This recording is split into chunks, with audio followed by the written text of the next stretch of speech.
अपनी बेटी शीला के साथ रहती थी। शीला को पता नहीं था कि उसकी माँ चंपा एक चुड़ैल है। चंपा रोज सुबह गांव में उड़ते हुए जाती और वहां से खाने का सामान ले आती। वो शीला के सामने एक आम औरत का रूप लेकर रहती थी, लेकिन गांव वालों को पता था कि वो एक चुड़ैल है। इस तरह से शीला और चंपा के दिन कट रहे थे। लेकिन धीरे धीरे शीला बड़ी होने लगी और खंडहर से बाहर जाने के लिए जिद करने लगी। माँ, मैं अकेले रहते रहते ऊब गई हूँ, मुझे भी बाहर जाना है। ना ही मेरे कोई दोस्त है, ना ही कोई हमसे मिलने जुलने आता है। बेटी, बाहर की दुनिया अच्छी नहीं है, हम लोग यही ठीक है। बाहर जाएगी तो तेरी और मेरी जिंदगी खतरे में पड़ सकती है। माँ, तुम भी कितना डरती हो लोगों से। लगता है अकेले रहते रहते तुम्हें अकेले रहने की आदत पड़ गई है। कुछ नहीं होता, बस कल तुम मुझे भी अपने साथ ले चलो।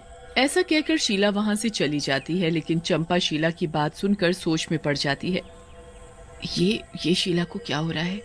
इसे कैसे समझाऊं कि मैं चुड़ैल हूँ और लोग मुझसे डरते हैं, प्यार नहीं करते। मुझे देखकर तो वो लोग भाग जाएंगे। इससे कौन दोस्ती करेगा? अगली सुबह शीला गांव में जाने के लिए तैयार होकर आती है। माँ, देखो मैं कैसी लग रही हूँ। भला ये भी कोई पूछने की बात है? मेरी बेटी तो दुनिया की सबसे प्यारी बेटी है, हमेशा ही सुंदर दिखती है। तो चलो मेरी प्यारी माँ मुझे लेकर। शीला की जिद के आगे चंपा विवश हो जाती है और शीला को लेकर उड़ते हुए जाने लगती है। शीला जब आसमान में होती है तो चंपा शीला को बोलती है, मजा आ रहा है माँ, ऊपर से नीचे सब कितना छोटा दिख रहा है। लेकिन माँ, एक बात तो बताओ, तुम तो आसमान में उड़ रही हो, लेकिन मैं क्यों नहीं उड़ पाती? मुझे भी उड़ना है। बेटा, इसीलिए तो मैं तुझे कह रही थी कि अभी तू छोटी है। तुम जब बड़ी हो जाओगी तो मैं तुम्हें उड़ना सिखाऊंगी। और अभी लोगों से मिलना जुलना ठीक नहीं है। कल को बड़ी होगी तब जितनी मर्जी दोस्ती कर लेना। मैं तो कहती हूँ वापस चलते हैं। हाँ हाँ हाँ माँ, बहुत चालू हो तुम। आपके पास एक से एक बढ़िया बहाने होते हैं। आप जितनी मर्जी कोशिश कर लो, मैं तो आज आपके साथ गांव के अंदर जरूर जाऊंगी, चाहे आप कितने भी बहाने कर लो। हाँ हाँ हाँ। फिर चंपा शीला को लेकर एक आम के बाग में उतरती है। आम को देखकर शीला बहुत खुश हो जाती है। अरे वाह माँ, कितने अच्छे आम हैं। मैं तो खाकर ही आगे गांव में जाऊंगी।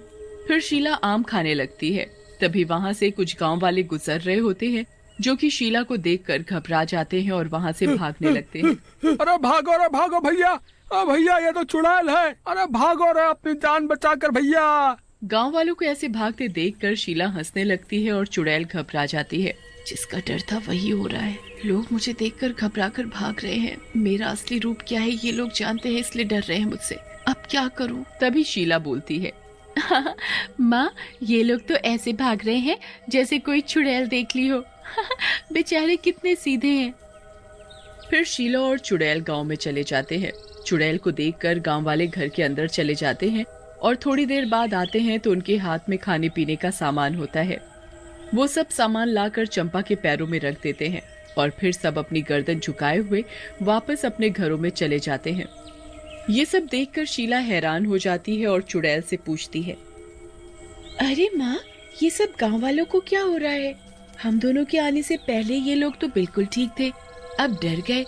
पहले बच्चे भी खेल रहे थे, लेकिन हम दोनों को देखकर कितने डर गए हैं और बात भी नहीं कर रहे। शीला की बात सुनकर चंपा हंसने की एक्टिंग करती है और बोलती है, हाँ बेटी, मैं भी हैरान हूँ। ऐसे तो ये लोग कभी नहीं करते। मैं तो जब भी आती हूँ इतने प्यार से बोलते हैं मुझसे, और तो और मेरी इज्जत भी इतनी करते हैं। लगता है किसी बात पर परेशान है बेचारे। चलो कोई बात नहीं, हम फिर आ जाएंगे और मैं अगली बार तुम्हारी दोस्ती करा दूंगी गांव की किसी लड़की से। फिर चुड़ैल के समझाने पर शीला वापस चलने को राजी हो जाती है, लेकिन गांव वालों का ये व्यवहार उसे समझ नहीं आता और वो चुड़ैल का पीछा करने का ठानती है। कुछ दिनों बाद जब उनका खाना खत्म हो जाता है तो चुड़ैल फिर से गांव जाने के लिए निकलती है ताकि गांव वालों से कुछ खाने के लिए ला सके, लेकिन इस बार शीला उसका पीछा करने लगती है। मैं भी माँ के पीछे पीछे जाऊंगी ताकि सच का पता चल। शीला चंपा के पीछे पीछे गांव में पहुंच जाती है और एक पेड़ के पीछे छिप जाती है। तभी चंपा अपने डरावने चुड़ैल के रूप में आ जाती है और चुड़ैल गांव के बीच में पहुंचकर गुस्से में चिल्लाती है, गांव वालों, बाहर निकलो अपने घरों से और मेरे पास आओ, और जो कुछ भी है खाने के लिए वो भी लेकर आ जाओ, नहीं तो मैं अभी के अभी पूरा गांव तबाह कर दूंगी। चुड़ैल की ऐसी धमकी सुनकर गांव वाले घबरा जाते हैं और अपने अपने घरों से खाने का सामान लेकर चुड़ैल के पास जाते हैं। बहुत समझदार हो तुम सब, एक बार में मेरी बात मान जाते हो। तभी गांव वालों के बीच में से एक गांव वाला रोता हुआ निकलता है। उसके कपड़े कटे फटे होते हैं और वो बहुत ही गरीब दिख रहा होता है। वो चुड़ैल से बोलता है, अरे मर गया रे चुड़ैल जी, आज के लिए मुझे बख्श दो। आज हमरे पास कुछ भी नहीं है देने के लिए, हमरे प्राण बख्श दो। रोज के बहाने पिछली बार भी तूने कुछ नहीं दिया था, इस बार मैं तुझे नहीं छोड़ूंगी। ऐसा कहकर चुड़ैल गांव वाले को गर्दन से पकड़कर उठा लेती है और उसे मारने जा रही होती है कि तभी हरिया वहां आ जाता है और चुड़ैल से बोलता है, चुड़ैल जी, इसे माफ कर दो, इसके हिस्से का अनाज मैं दे देता हूँ, माफ कर दो, इसे मत मारो। हरिया के कहने पर चुड़ैल उसे छोड़ देती और फिर सारा अनाज और खाने का सामान लेकर वहां से चली जाती है। ये सब शीला पेड़ के पीछे छुपकर देख रही होती है। ये मेरी माँ क्या कर रही है? इन बेचारे गांव वालों को क्यों सता रही है? मुझे असलियत जाननी होगी। ऐसा कहकर शीला गांव वालों के पास जाती है। गांव वाले शीला को देखकर डर जाते हैं।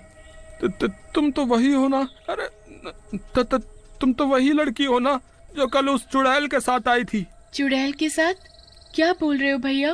वो तो मेरी माँ है, वो कोई चुड़ैल वुड़ैल नहीं है। शीला की इस बात पर गांव वाले हंसने लगते हैं और शीला को बोलते हैं, बेटी, लगता है उस चुड़ैल ने तुम्हें झूठ बोला है।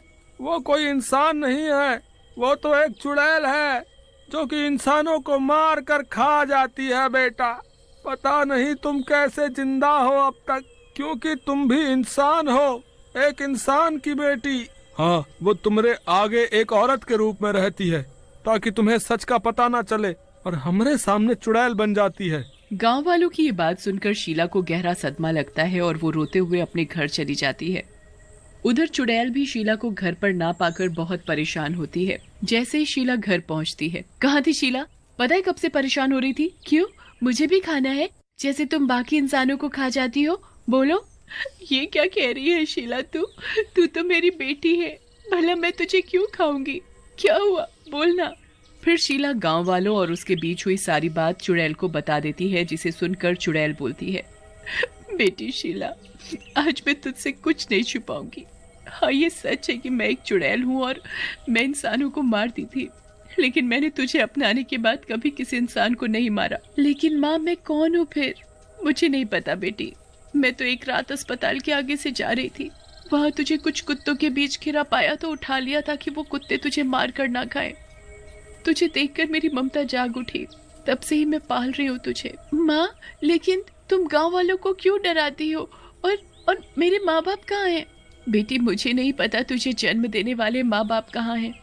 तुझे बचाने के बाद मैं कई दिन उस अस्पताल के आसपास ही रही, लेकिन कोई नहीं आया तुझे लेने। रही गांव वालों को डराने की बात बेटी, अगर मैं उन्हें नहीं डराती तो तुझे क्या खिलाती? मैं तो माँ हूँ, अपनी बच्ची के लिए कुछ भी करूंगी।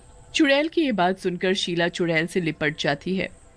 तुम बहुत अच्छी हो माँ, मेरी चुड़ैल माँ, लेकिन तुम अब से झूठ नहीं बोलना और गांव वालों को दुखी मत करना। हम अपने जीने के लिए कुछ और नया रास्ता देखेंगे। हाँ हाँ, ठीक है मेरी प्यारी बेटी, जैसा तू कहेगी अब से मैं वैसा ही करूंगी। फिर शीला अपनी माँ को लेकर गांव वालों के पास जाती है। अरे चुड़ैल फिर से आ गई। अरे चुड़ैल जी, अभी तो आप सारा अनाज ले गई, इतनी जल्दी जल्दी हम कहाँ से इतना अनाज दें आपको, बताइए। सरपंच जी, आप चिंता मत करो, अब से आपको हमें कोई अनाज नहीं देना। ये मेरी माँ है और अब से ये आप में से किसी को परेशान नहीं करेगी। शीला सारी बात गांव वालों को बताती है और गांव वाले भी उनको गांव में रहने की इजाजत दे देते हैं।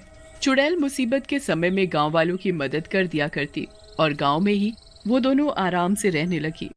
एक गांव में एक चरवाहा